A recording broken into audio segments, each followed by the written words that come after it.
cybercrime. I even have another trial coming out on February 4th for the same offense. But this is the country we found ourselves. I'm going to leave you with lawyers, very competent, radical, tireless, indefatigable lawyers to brief you with the rest. Yes, go ahead.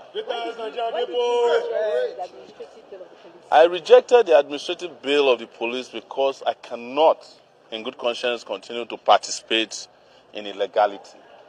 The courts have made it very clear that the police have no right to grant administrative bill that asks for civil servants to own, first and foremost, 100 million naira houses, which is a crime. That's corruption.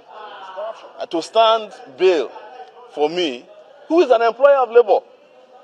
I'm a publisher of an internationally renowned news website. I have people who are hired in Nigeria and abroad. I'm not a civil servant. In fact, I'm an uncivil citizen who is against all kinds of corruption, and I've spent my entire life fighting against corruption. So to now ask me, to insult me that I should provide a level 17 director who had not, who had not gotten employment when I was fighting for democracy in 1992, to now ask the president to come and stand surety for me is the biggest insult. Even if President Bola Tinubu had appeared as my surety, I would have rejected that very laughable, frivolous, ridiculous, and I dare say stupid bail condition. If the court in its own wisdom decide that they want my passport in their coffers because it's a very special passport, that's a different issue. But we must continue to reject the impunity of the Nigerian police and their officers who will just invite you and then ask you to deposit your passport. I'm going to bring a level 17 civil servant. Even by the civil service rules, there is no level 17 officer. Because a level 17 officer in the civil service is a permanent secretary who is politically appointed by the president. So you expect such a person to come and stand surety for Sowore. I'm not being arrogant and I'm not bragging. But, in 1992, when I was a student leader, Tinubu was a senator. And I was more powerful than him in the Nigerian society. So how dare them ask me? And I can guarantee you that at that time, Egbetekun probably had just joined the police and he was a sergeant, or that is if he has not forged his age. Counsel, Barrister Marshall is not around, but the media they were in court, and I think the whole idea, just like I've said, is that the police have better things doing with their time. They should be in Sokoto, Zamfara, Kebbi, tackling the Lakurawa terrorist group who are killing our military. Instead of all these shenanigans, and bedbugs chasing, and it's unnecessary. What we are currently witnessing in Nigeria is completely unnecessary.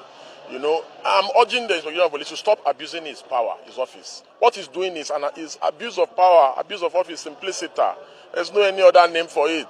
How can you be something because somebody criticizes you? You are using taxpayers' money to prosecute and victimize your critic, because he has criticized you, he has called you illegal. If somebody says you are an illegal IG, you will just ignore him now if you are not illegal. It's very simple.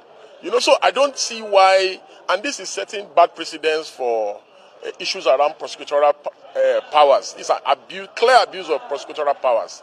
Okay, finally, thank God I said Marshall is here, so let Marshall come and speak to you. Since I've already told you that I cannot speak to you on this matter. No.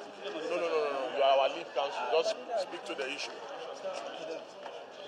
Sowore is a man. Firstly, he was invited via a message that was sent to his phone on WhatsApp. He left his home, traveled all the way from America, came to Nigeria, and went and walked to the headquarters of the Nigerian police and presented himself to them for questioning. Mr. Sowore was charged in 2019 with trumped-up charges for treason in this country.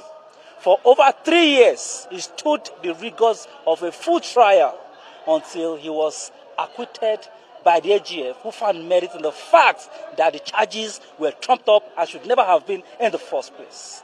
If a man could stand trial for an offense whose result or conviction in is a likely death sentence or life imprisonment, what is the instant charge that he will not stand trial for? where we all know that instant charge is both aberrational, illegal, and an attempt to persecute a Nigerian for speaking truth to power. There is a 16-count charge filed against Mr. Sowore in court today, all centered on his challenge on the illegal occupation of the office of the IG by the present occupants. Section 367 of the police regulations prohibits the filing of a charge of this nature by a police officer who is using the instrument of his office as a tool of settling personal vendetta.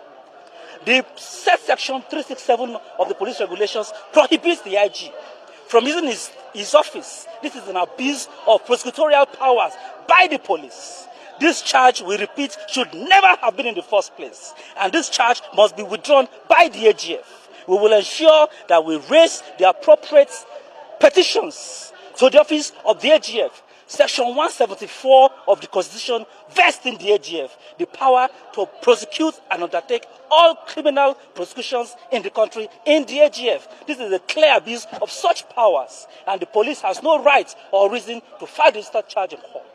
We have no doubt, we have full confidence that we are ready to go through the rigors of the instant charge, because we know that in the long run it will go like the ones before them. It's all charade, it's all a facade, and it should never have been in the first place. Thank you very much.